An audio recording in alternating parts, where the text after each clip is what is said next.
Bu Puspa tahu nggak? Saya mesti apa jawab? Ke mahasiswa biar saya nggak pusing. Bu Puspa yang jawab sekarang. Lu makanya jangan ngobrol terus lu. Tapi saya pengen ngetes juga. Juara satu mana?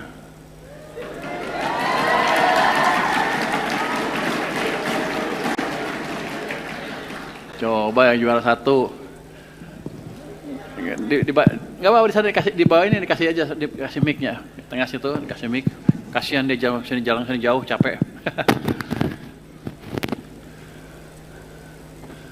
Alat ukur yang paling pas untuk melihat suatu yang paling gampang untuk menentukan APBN saya sustainable apa enggak, apa yang dipakai? Pertumbuhan ekonomi? Salah. Temennya?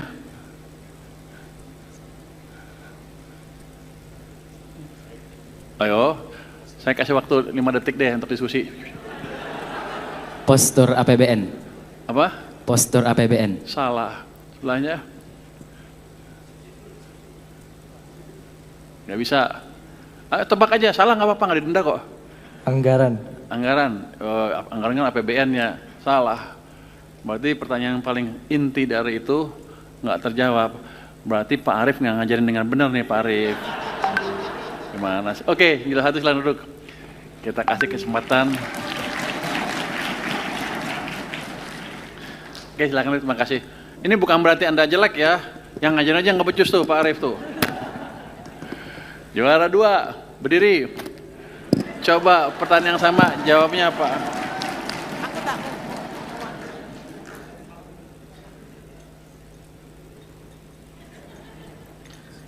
Coba apa? Pertanyaan sama. Kalau di APBN, kalau saya mau lihat APBN saya berkesinambungan apa enggak, yang mana yang saya lihat?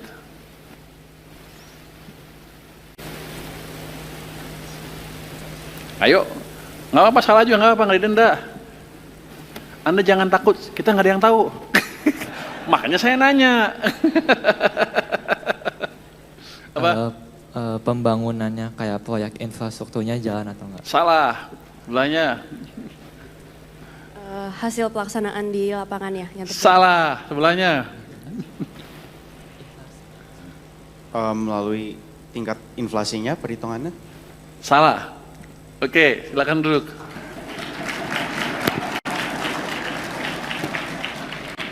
Kalau juara 1, juara 2-nya nggak bisa, pasti 3, 4 juga nggak bisa ya? Kira-kira ya? Gimana kalau kita tanya pejabat Kementerian Keuangan?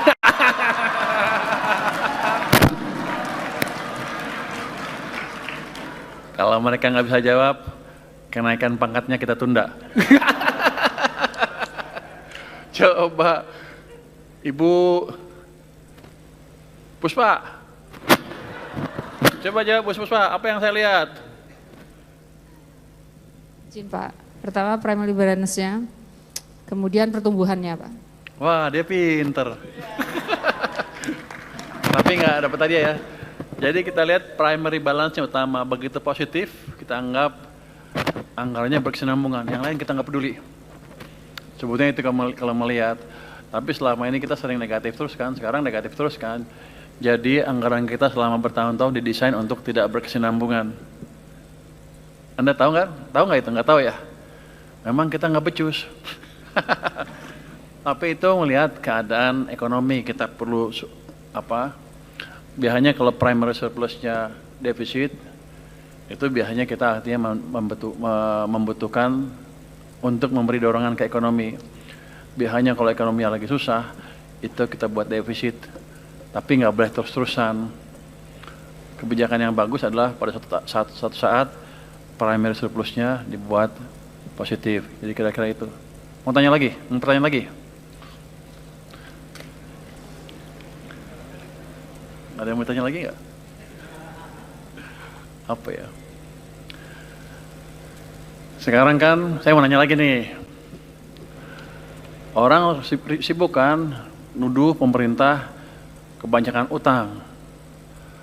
Rasio utang ke PDB-nya hampir 40%. Defisitnya di atas 2% ke PDB lah anggarannya. Orang bilang Pak Jokowi ngutang terus, yang sekarang juga pasang ngutang juga. Pak SBY ngutang juga walaupun agak menurun pada waktu itu rasio ke PDB-nya. Kalau saya didesak, diprotes sama mahasiswa, mempertanyakan kenapa utang kamu ke PDB sebesar itu artinya negara mau bangkrut kira-kira gitu. Jawabannya apa? Coba juara satu. Jawabannya apa? Jawab lagi. Dari tempat aja, berdiri aja di situ. Saya mau minta jawaban dari Anda yang bisa saya pakai mematahkan tuduhan para mahasiswa itu. Silakan. Saya berdiri, sambil berdiri aja. Baik Pak, terkait dengan rasio defisit dan juga dan juga rasio utang, yang mana utang itu sekitar 40% dari PDB dan tadi defisitnya di atas 2%, yang mana hal ini masih merupakan batas aman karena dalam rasio utang terhadap PDB yang direncanakan itu sekitar 3% dan juga untuk rasio utang terhadap PDB itu 60% maksimalnya. Kemudian utang yang diambil ini juga bisa sebagai salah satu langkah negara untuk melaksanakan kebijakan ekspansi fiskal yang mana supaya membantu memutar roda perekonomian dan juga menjaga daya beli masyarakat. Udah. Ya 25% lah.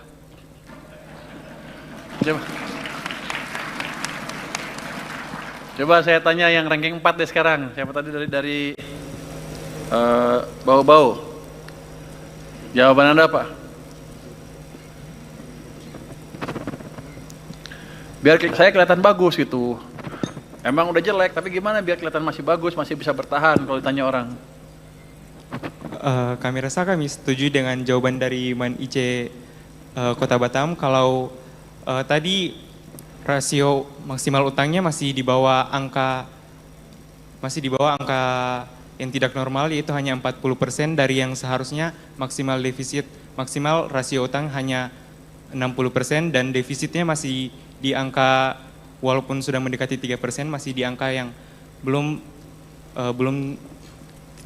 normal, belum melebihi batas yaitu 3% dari PDB. Maka dari itu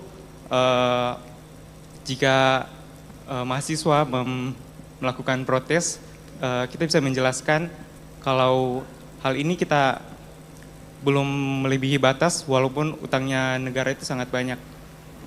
25% juga. Kalau tanya Puspa, pasti Puspa tahu ya. Oh dia pegang itu lama ya. Kayaknya dia pegang itu lama. Coba saya tes. Bu Puspa tahu nggak? Saya mesti apa jawab? Ke mahasiswa biar saya nggak pusing. Bu Puspa yang jawab sekarang. Lu makanya jangan ngobrol terus lu. Dia ngobrol gimana sih?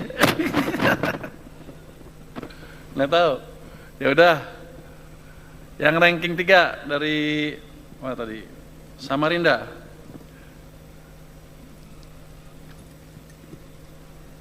Baik Pak Purbaya, kalau boleh kami melanjutkan jawaban dari teman-teman.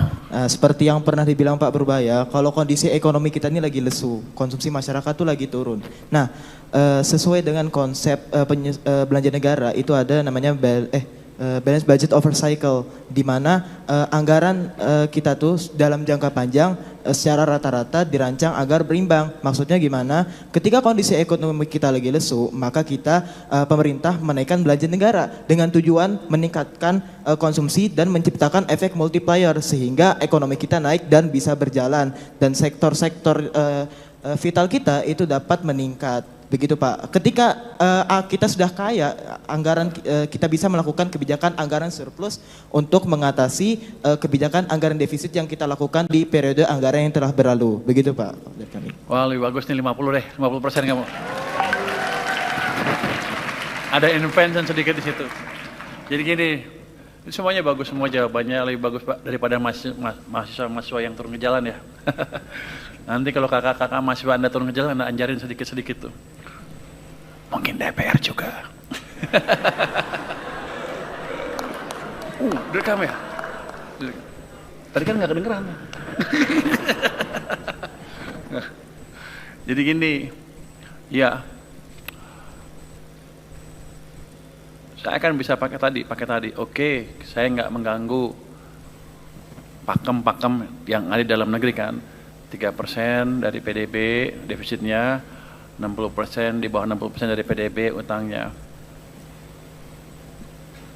Tapi ada yang lebih bagus lagi, kalau kita lihat seluruh dunia, nggak ada yang seketat kita sekarang. Amerika 6% dari PDB utangnya tiap tahun, udah berapa tahun terakhir, utang ke PDB-nya hampir 60%, 100% lebih.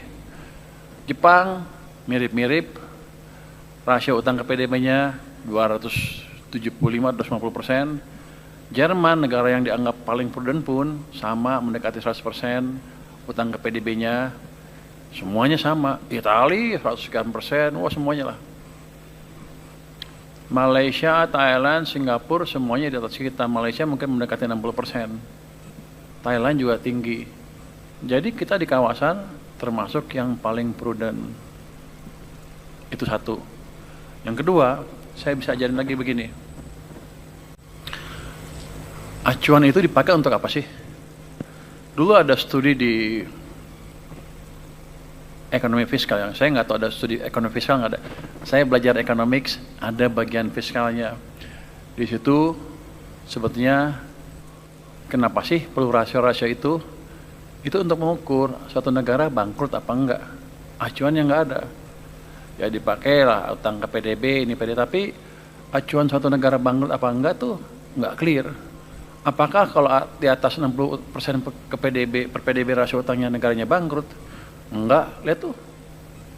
Jepang, Amerika, Jerman, seperti itu semua kan. Negara sekeliling kita seperti itu. Jadi besaran-besaran itu dipakai oleh lembaga pemerintah untuk melihat kesinambungan suatu anggarannya, sebetulnya untuk mengukur suatu negara itu mau bayar utang atau mampu bayar utang, itu aja. Jadi walaupun utang kita besar, kalau kita mampu bayar utang ya udah, peringkatnya tetap bagus. Kayak Amerika masih triple A kan, walaupun turun satu. Jerman juga masih triple A, rasionya seperti itu, besar-besar semuanya. Jadi ilmu fiskal itu angka-angka tadi diambil agak arbitrary. Kita nggak tahu kapan satu negara bangkrut dari ukuran-ukuran itu. Tapi untuk lembaga pemerintah atau yang mau ngasih pinjam ke kita atau yang memberi surat utang kita adalah mereka pengen lihat kita mau bayar utang atau mampu bayar utang tidak. Itu aja utamanya. Jadi kalau saya misalnya rasio utang ke PDB-nya 40%, tapi besok saya bilang saya default, saya nggak mau bayar utang, selesai itu. Surat utang kita nggak laku. Walaupun kita bilang anggaran kita kredibel, orang nggak akan ada yang mau ngasih pinjam ke kita. Selesai. Dianggapnya kita nggak prudent, anggarannya nggak berkesinambungan dan lain-lain. Runtuh semua kepercayaan ke fiskal. Jadi yang kita mesti jaga itu, apakah saya bisa bayar utang atau saya mau bayar utang. Dua itu. Dan misalnya saya kepepet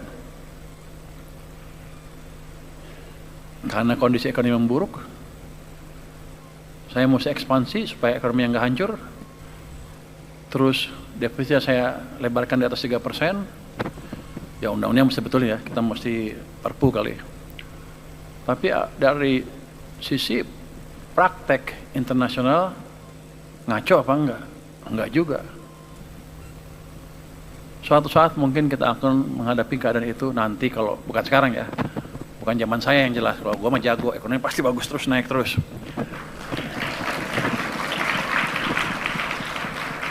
Nanti suatu saat kalau Anda udah jadi pemimpin yang anak SMA kan 20 tahun, 10 tahun, 20 tahun lagi lah jadi pemimpin juga sama di posisi saya ini, mungkin Anda menghadapi keadaan yang sama. Tadi counter cyclical yang dibilang tadi, counter cyclical policy mesti dijalankan. Kalau enggak ekonomi hancur. Jadi counter cyclical itu gimana? Ekonomi itu punya siklus bisnis, turun, naik. Itu kita tuh setiap 7 tahun sekali. Kalau lagi santai, kalau lagi pintar bisa 10 tahun. Normalnya 7 tahun, naik, naik. Pasti ada turunnya. Ini nggak pernah nggak kejadian, pasti kejadian. Nah waktu naik, kita boleh kurangin dorongan fiskal sedikit. Tapi waktu turun begini ke bawah, kalau fiskalnya kita perketat dan lain-lain, ini makin ke dalam, jatuhnya makin ke bawah. Hancur kita. Jadi fiskal, acuan-acuan fiskal itu tetap kita mesti memperhatikan keadaan ekonomi kita. Contoh yang paling gampang apa? 9798. Ada spekulatif attack, ekonomi melambat. Apa yang kita lakukan? Naikkan bunga sampai 72%. Ketatkan kebijakan fiskal. Semua program berhentiin. Kita sering nyalain IMF kan? Padahal bukan yang salah kita sendiri karena pengetahuan kita kurang. IMF masuk setelah kita berantakan. Tapi kalau untuk populis gue suka nyalain IMF. Wah IMF ngaco tuh. Padahal yang salah kita sendiri. Jadi waktu kita ini, kita rem lebih dalam. Akibatnya jatuh. Hampir negara kita bubar. Ekonomi mengalami kontraksi 13,1% terdalam di kawasan. Padahal kita yang diserang terakhir. Ini gue ngomong untuk siapa ya? Untuk mahasiswa apa untuk depan nih? Hei Bu Puspa, lo begini dikit lo ngerusak dulu. Enggak, untuk teman-teman ya. Jadi ya, yang Anda pelajari fiskal ya, yang apalan pasti saya duga belajarnya banyak kan bacanya apalan karena fondasinya belum terlalu kuat. Fondasi filosofinya ya. Kalau filosofi belajar sama dokter filosofi. Main-main. Tapi ya, itu pelajaran yang mahal sekali buat kita. Tapi instrumennya macam-macam kan, bisa moneter, bisa fiskal. Yang jelas kita nggak perlambat ekonominya. Pernah nggak kita buktiin bahwa kebijakan yang bagus, fiskal yang bagus, tentunya dibantu moneter ya, menyelamatkan kita? Pernah.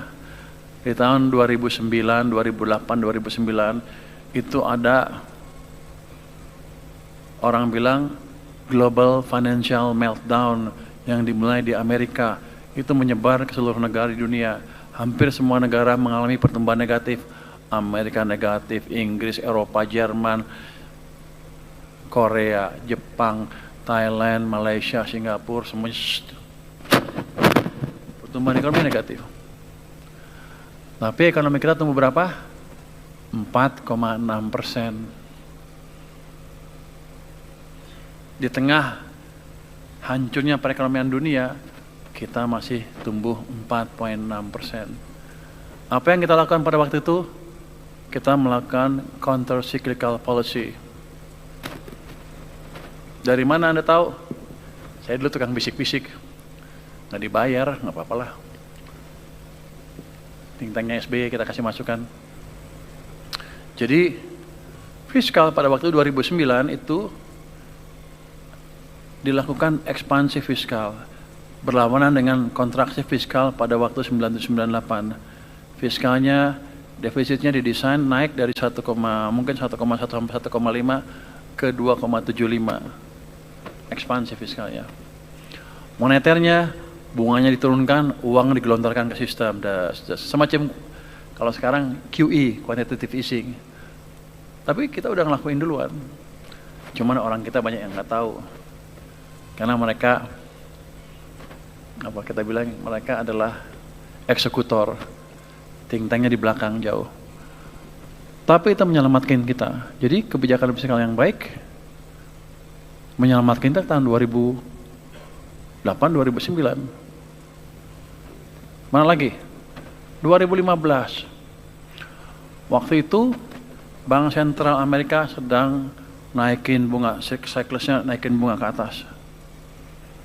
Kita awal tahun 2015 babak belur. Oh, inflasi tinggi, ekonomi melambat dan lain-lain. Fiskal kita ekspansif di atas kertas. Tapi karena pemerintahan baru tidak dijalankan dengan baik. Jadi mulai bulan Mei 2025 belanja infrastruktur dikebut habis-habisan. Waktu menterinya Pak Basuki. Kenapa saya tahu? Saya bisikin di sampingnya Pak Presiden waktu itu, Pak Jokowi. Nggak dibayar lagi, nggak apa-apa lah. Tapi fun. Artinya apa? Fiskal, walaupun kelihatannya santai, tiap tahun ribut, dihajar DPR, itu menentukan masa depan kita. Ketika ada sesuatu yang tidak benar, kita suarakan. Ini bagaimana semua terangin dia sedungu ini? Ini manusia pecundang yang sangat merugikan bangsa kita ini. Saatnya jadi member eksklusif di channel YouTube Official iNews. Tantang lagi para nama sumpah di antara Al-Quran. Dia pengen masuk TV. Konten-konten premium yang tidak tayang di TV. Live interaction. Halo pemirsa iNews, ini baru selesai. Emoji dan badge spesial. Reakses konten pilihan. Klik YouTube Official iNews. Join member hanya Rp10.000 per bulan.